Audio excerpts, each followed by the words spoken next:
Hearing none.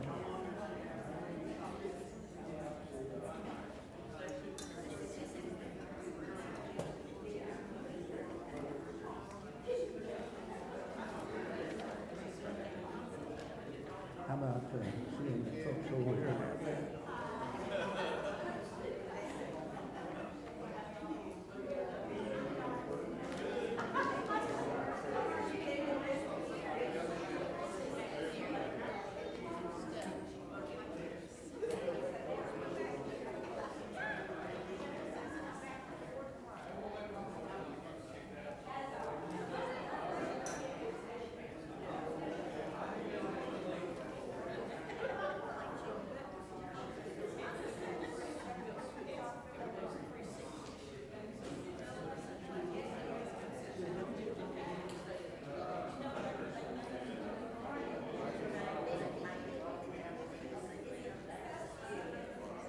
You run out?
Hurt me.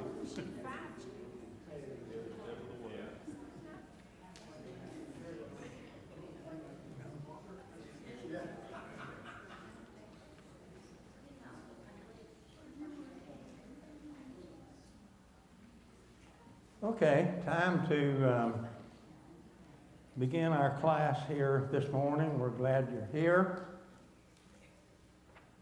This particular sheet that we just handed out, I mentioned last week that Dick Culp said something to me about how would I like to have the comparison between what is said in the Sermon on the Mount versus what James is saying in the book of James. He might want to say something about that right now, but you can tell the Sermon on the Mount's in one column. You have a blank that you can write the words of Christ there, and then anything that you'd like to put in the blank as far as James is concerned. So this is, Dick, I appreciate that. This is our class, okay? And I want us to enjoy the study of James, practical and very, very good for us right here every day, day in and day out. So I want us to participate in it, and I hope that you look at the outline, at least look at it, and keep up with it. We have the rest of this month and September, okay? And we may go slow in some places and then speed up in others. But we want to cover the main points of what James is saying. So you have the outline, and I mentioned last week, what if I asked you to take one of those little sections? What would you say to the class about that particular thing? So verse 18 is where we want to start today and then move on from that. But I have a question, not a question, but a statement or two to make, maybe from 16 and 17. And then we're going to move on. We may go through verse 27 today. We may. But let's share your thoughts. It's strange how we can look at something and read something, and you'll pick up a little something that someone else didn't pick up in that particular verse. So you got a sheet to hand out. That's all right. In verse 16 of chapter 1, and then we're going to move on, he says, "Do not be deceived, my beloved brethren," simply meaning that they could be deceived. It is possible that we can be deceived as well. So we need to be very careful in this area. 17 says, "Every good gift and every perfect gift, it comes from above and comes down from the Father of lights, with whom there is no variableness or shadow of turning." Various thoughts as far as 17 is concerned. What about the light of education? What about the light of intelligence? But I feel like he's talking about the sun, the moon, the stars. There's no variableness. God is in control. It's going to stay the same. God's the same yesterday, today, and tomorrow. And not very much to say there. And then in 18, he says, "Of his own will, he brought us forth from the word of truth." Underline it, etch it in your mind, word of truth, that we, who he's talking about, James is talking about himself, he's talking about Christians, all right. In 18, the word of truth, that we might be a kind of first fruits of his creation. Well, what is he really talking about there? What do you think he's talking about there? First fruits. You remember the early Christians were called first fruits. And I believe he's talking about that. All right? So A18 is just dealing with that. But brought forth by the word. Let me say a word or two about that. And God calling. I don't want to miss a point that Paul and James are saying the same thing in a lot of other places as well. But as far as he's concerned right here in this particular one, we have a calling. You hear this word calling a lot. I don't hear it as much now as I used to, but I was called to do this, called to do that, called to be a minister of the gospel. Okay? Well, how were they called? He's talking about in verse 18, okay? The word of truth, brought us by the word of truth, that we might be. How are individuals called? Or someone is called different than I'm called? God does talk to us but he talks to us in a certain way. In olden times, God spoke directly to the fathers, Abraham, others, spoke directly to them. If someone tells me that God has spoken directly to me, I kind of question that, because God has not verbally spoken to me. Beloved, we're called to serve the Lord. We're called to serve Him in a certain way, and everyone is called the same way. Look at 1 Thessalonians or 2 Thessalonians 2, 13 and 14, right in there. We want to make that point before we move any further. 2 Thessalonians chapter 2. 14 is the key. And when we are talking with individuals, and this is one or two of the verses that we need to commit and know them right offhand. So what does 2 Thessalonians chapter 2, verse 13 say? Don, are you there? Yes, sir. He called you to this through our gospel, that you might share it in the glory of our Lord Jesus Christ. All right, what did 14 say? Well, that was 14. What was 14? We're called how? Through the gospel. You're called by the gospel of Jesus Christ. Anyone. This is it right here. God calls us to serve Him. He's even called those and predestined that those who believe Him and serve Him are going to be one of His. That's the only way predestination is used. So as far as that 18 is concerned, I wanted to really talk about that. Okay. New creatures, yes. Back up to 13, he uses that same first fruits reference as well in 2 Thessalonians.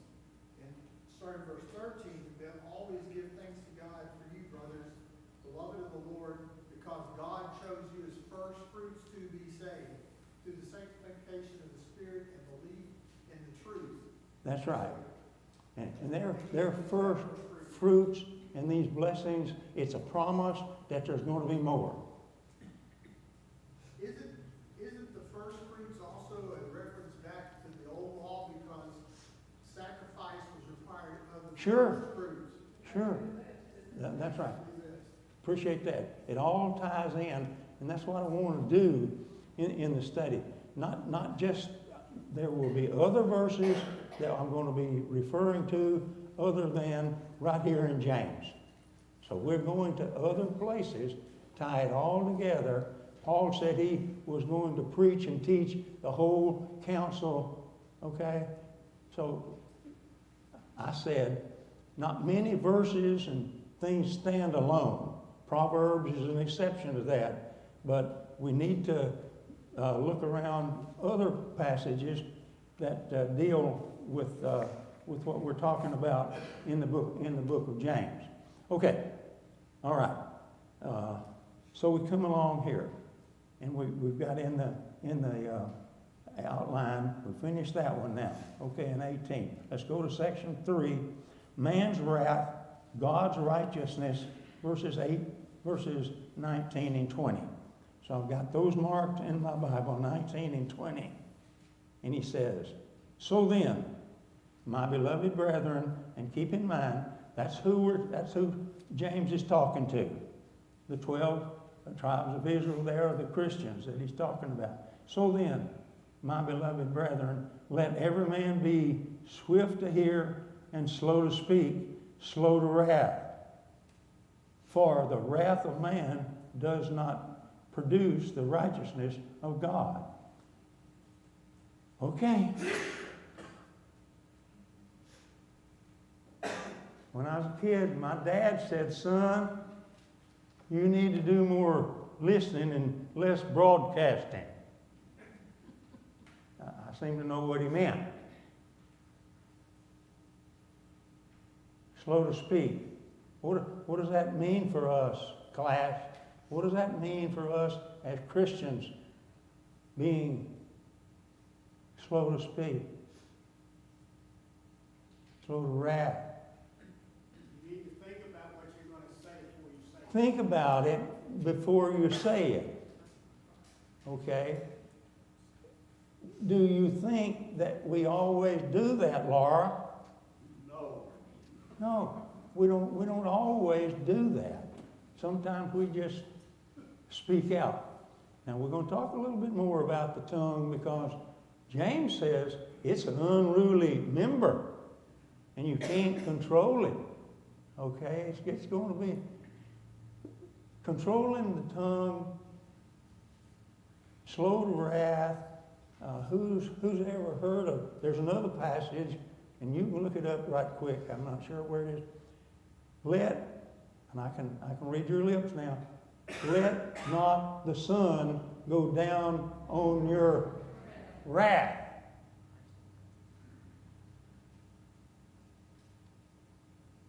I was reading not too long ago, before Mary Heist passed away. Their picture was in the paper. They had been married 73 years or something like that. Long, long time.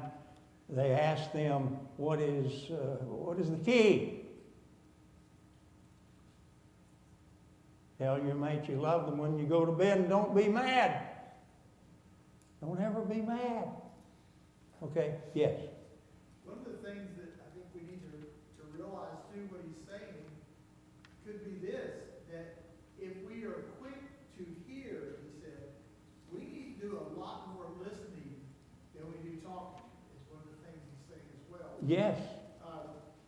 Pam and I both have degrees in the helping profession. We learned how to, they taught us repeatedly in learning the social work skills, listen a whole lot more than you talk. And I'm sure Gary would back this up in his practices, that you've got to listen to what people are saying, to identify where they are, so that you can begin to help them. That's right. That's right. A lot of you probably remember Marshall Keeble. Yeah, we do. Famous preacher back in the day. Yes. He had this saying, I always taste my words before I speak them. Good. Everybody hear that? Taste your words before you say them. Okay? Well, this thing called Christianity and the marathon that we're on, it's tough. It isn't always easy. You know, some folks, they'll fly off the handle and, or let's see, they'll fight at the drop of a hat and throw the hat themselves. Those kind of things. It isn't easy. Not real easy at all. But he's saying here, you need to be very, very careful in this area. And he says more about that in just a little while. Slow to wrath. This thing called wrath in verse 20 does not produce righteousness with God. And so, the next few verses here in 21 through 25, he's going to say, therefore lay aside all filthiness and overflow of wickedness, and receive with meekness the imparted or engrafted word, which is able to save your souls. How important is that? This word, this Bible, this divine inspiration is able to save your soul. What does it profit a man if he gain the whole world and what? Lose his own soul. The soul is the most important thing that we have. And this word is a major part of it, because we are to receive it and we are to obey it. What else is in the translations does it have besides engrafted? Mine has implanted. What? Implanted. Implanted. Okay, you mean this word is implanted within us to the point that we believe it, we're going to obey it to the best of our ability, so our soul will be win this crown. Okay? Beloved, we talk about Bible study. We talk about studying the Word, and we've studied it all of our lives. I remember little bitty red chairs in Hallsville, Texas, when I was just a little bitty guy, studying the Word. This Word is absolutely necessary as far as salvation is concerned. And I can't make it more important than what I'm sounding right now. But, yes. And you remember that, and you've been studying it your whole life, and you're still working on it. It's a long process. It All is. this stuff we're talking about is part of our maturing process.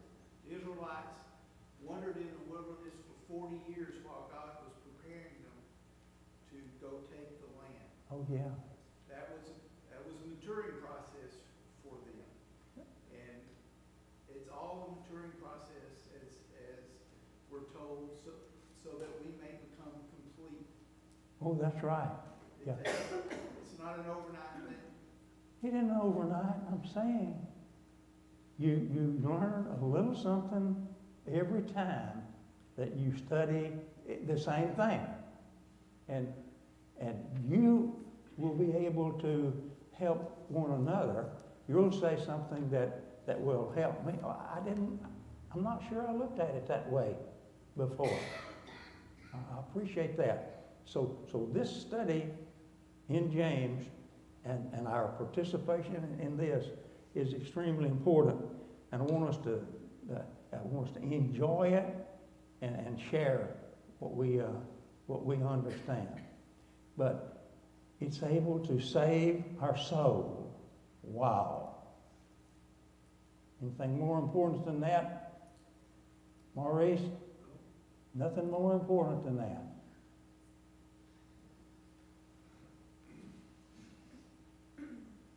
But then he goes ahead and says, "But be ye doers of the word, and not hearers only, deceiving yourselves."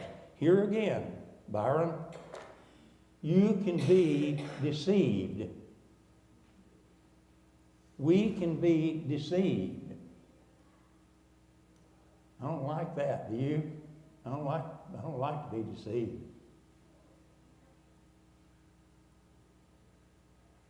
So, class, it's a constant study.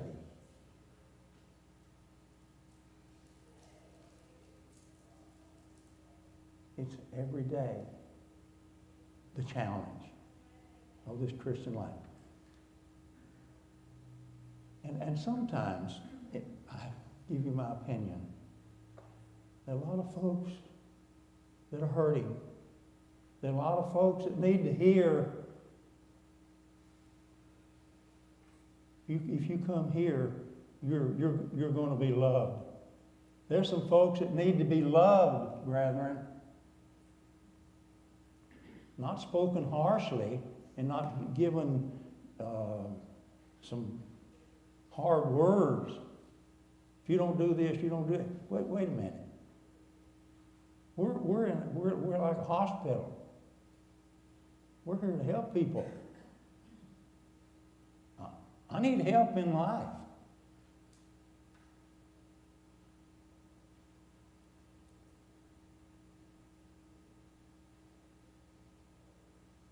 I'll tell you again, I grew up listening to some sermons that I could smell the smoke from hell. Tough. of sounded like afraid, you know. But come to Jesus Christ. That's where all these spiritual blessings are, and that's where we need to be, and helping one another. So be ye doers of the word. You know, knowledge is great. Knowledge is absolutely great. And that's the reason we study. And we pray that God will give us wisdom in our daily life, in handling aright the word that we know. But he's talking about here, this is what you need to be doing. Hearing the word is one thing, but obeying it and doing is a different thing. You don't say to someone who is hungry, I hope you find food somewhere. And Dick, when we get just a little bit further, we're going to talk about that word in verse 27. Okay? It goes along with this. Jim, you were going to say something.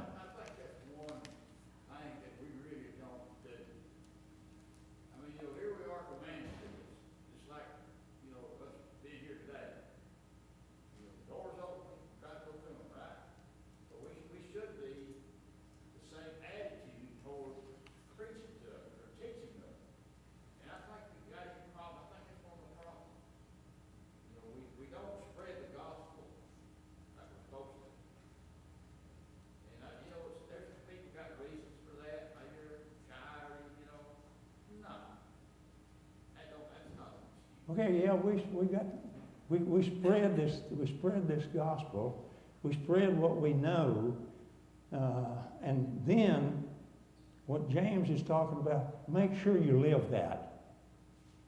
Make sure you live what you're saying. Practice what you preach.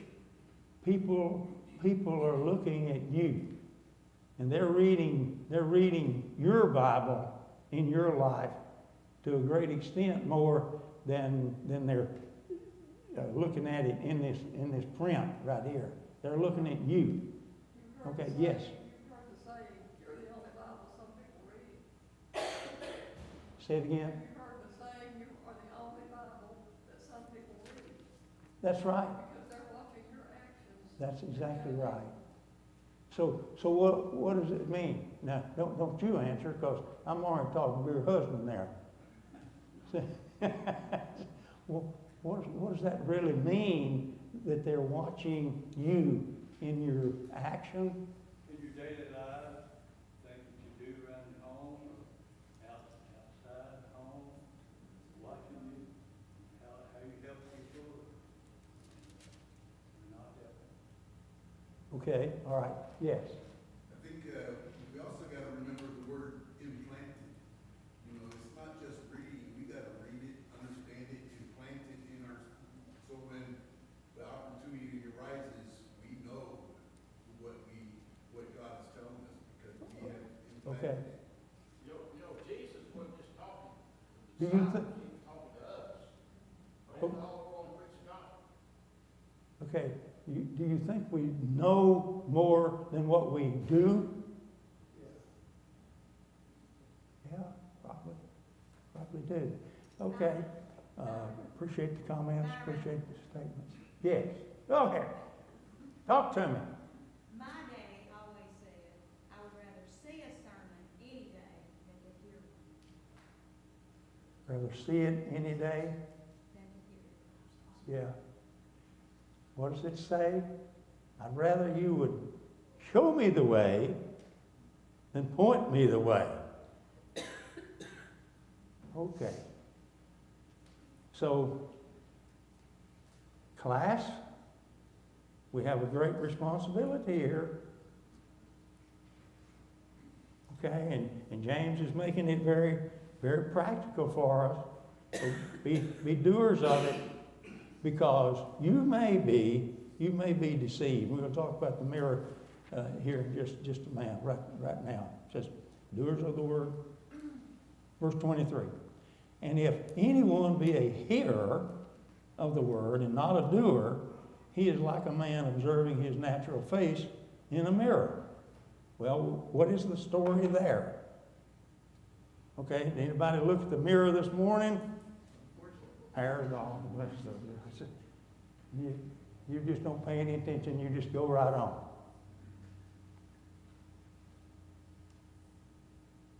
Come on, class.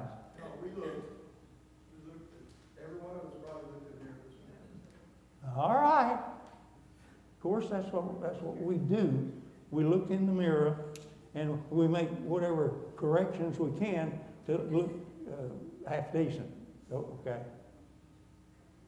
That's what we do. That's what James is talking about. If you just go there and you look in that mirror and say, well, yep, everything's great. Wait a minute, everything's not great. I'll start with.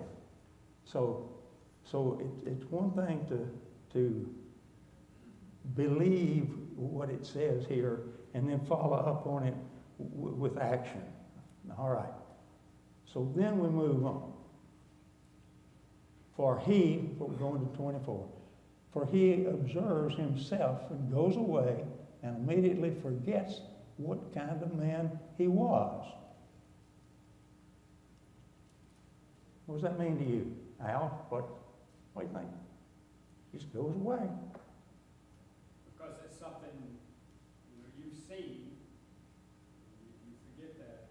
It's like driving the speed limit. Everybody knows what the speed limit is, but do you drive the speed limit? No. When the officer stops you and said, you know how fast you were going? You knew how fast you were going. 10 miles over the speed limit. Yeah. But we forget, unless you do things. I think it's great for, we were talking about a men's group the other day, going out and build something together. Yes. Is a great thing to do for men to do. The hunting, gathering and hunting is kind of over these days. But Yeah. if you go out and build something together, you learn a lot about each other. So I think doing things. Okay. Everybody hear that? Doing things together even brings you close together. And that's what James is saying. This is what you need. This is what you need to be doing. Okay? So, what other comments you want to make here? Yeah. So I think one of the things he's saying is, when we look in the mirror this morning, we did the best we could to look the best we could, right? Yeah, we'll do the best we can. And if we forget, and it's like if we look in ourselves in the mirror about looking at our emotions and our spirit and our heart, that's taking stock of who we are internally more than just the outward appearance. But if we then forget what we looked at or what we thought we saw and look ugly to the world, then we are not doing the word. That's, I mean, we all see ourselves, our image is probably better than anybody else sees us. So we've got to make sure that we are looking at our image of ourselves, that we have built up, we have implanted this word, we have become to look like Jesus. And then we can't forget it as soon as we stop looking in the mirror. We've got to continue to look like Jesus to the world around us where we go. Absolutely. Okay, Morris, go ahead. Well, we were discussing before class, a couple of us were. I looked in the mirror this morning, and then I went and looked at my passport picture. And I said, who is this person? And I looked at my driver's license, and the highway patrol would not say Morris Pittman. I don't think in the driver's license. You need to get your picture done. We're different. What the world sees does not mean the driver's license version of what we saw in the mirror. What are we saying? Folks see a flaw in us, and they see something that we ought to be doing that we aren't.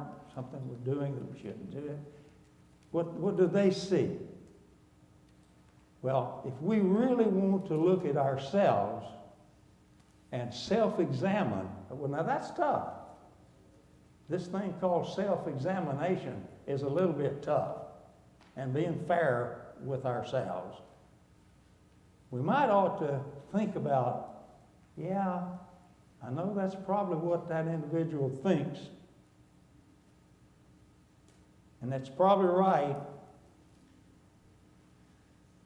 because I was on my knees this morning talking to God about it. Already on my knees talking about it. God, help me. None in this class doesn't need God's help. I mean, we need this thing called humility. Okay? The outside world needs to see that. They need to see, what's that saying that just went through my brain? They don't care what you know. They want to know how much you care. People want to know that we care about them. Highland Hills. We care about people. We love people. You come here and you'll have an hour of love shown to you, cared about you.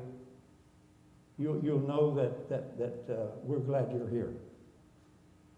And if you need help, we're going to talk about it in 27 in just a moment. If you need help, we're here to help.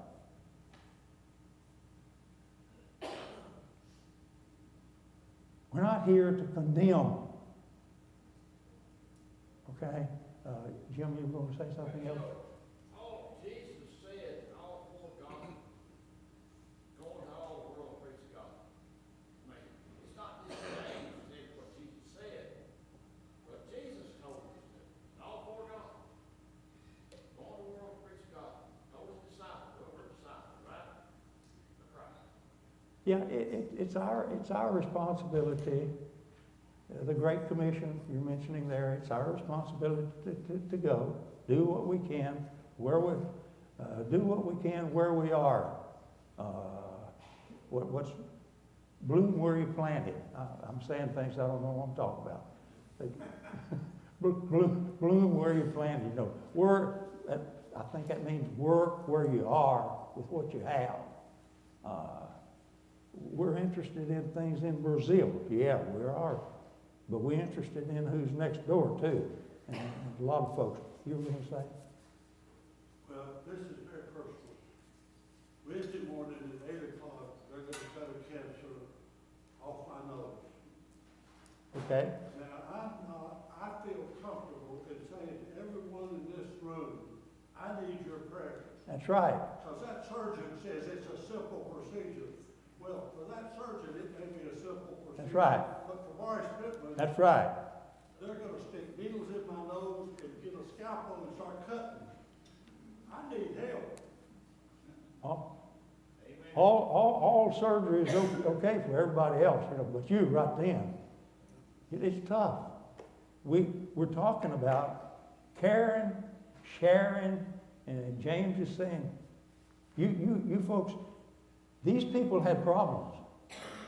What I mean by these people, they were Christians. These 12 tribes, they were God's people. And he's saying, you got problems. You got big problems. That means we don't have any? It doesn't mean that at all to me. Okay, so here we go. Where I'll leave off. Deceiving yourselves for it. If you're here, or if anyone be a hearer of the word and not a doer, he's like a man. Okay, we move on. 24. For he observes himself, goes away immediately and forgets what kind of man he was. But he who looks into the perfect law of liberty, okay, he who looks into the perfect law of liberty and continues therein. This thing called continued therein. James is saying, we're in the Word.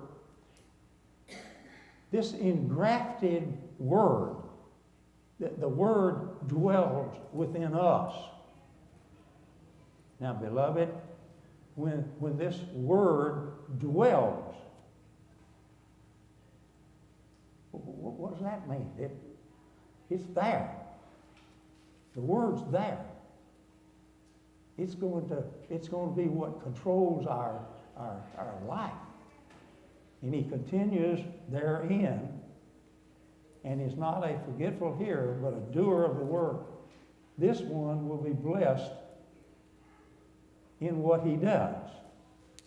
There are blessings that we receive as a result of being one of his. If, this is something that came up even on Wednesday night. This word if is in there. It normally is in commands. If you will do this. If you. It's conditional. That's what I'm saying. This if is conditional. It's based on obedience. How can we accept God to continue to give and continue to give when we aren't? If you will listen, if you will obey my word, if you will continue in this marathon, in this race, and I've said a lot of us have been in the race for a long time. He says, if you continue therein, you're going to be blessed.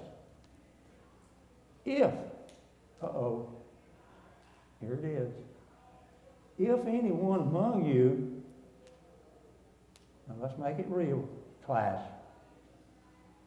If anyone among you thinks he is religious, it's possible to think we are religious when we aren't. I mean, that's what James is saying there. If anyone among you thinks he is religious and does not bridle his tongue, but deceives his own heart, one's religion is useless. How sad is that? How bad is that? James, you're saying that there may be some folks that just seem to be religious. What does it mean to seem to be religious? What does it mean? Acts religious? Doing it for show? They're hypocrites. They're hypocrites. Okay, hypocrite. I got it. Yeah, you had your hand half up. No, I was saying right there. Okay, all right. It's okay. Is that bell? Wait a minute. Give him the appearance of being religious, and they aren't. They aren't. They're deceiving themselves. They're deceiving other folks. They aren't. Their religion is, what would it say? Useless. Worthless. Of no good, no value whatsoever. So that's a possibility, is what James is saying here. Look at what Dick has given us. Then, I said there's some passages in James that just jump out at you. You know them right offhand. James 1:27 is one of them. Always is. Pure religion and undefiled before God the Father. What is it? What is it? Visit the fatherless and the widows in their afflictions, and to keep oneself unspotted from the world. I said, which is worse? Which is harder? Which is harder? Keeping yourself unspotted from the world is a whole lot harder than a $100 bill. Okay? Think about that And Dick said, he said, this thing called visit and care of the orphans and the widows is more than saying, hey, what? It's more, it's not the same as going over and visiting them and saying, hi, how are you? That's right. Hi, is everything okay? It's a big difference there. Let's start with 27, move on into chapter 2. Appreciate your being here. Appreciate your participation.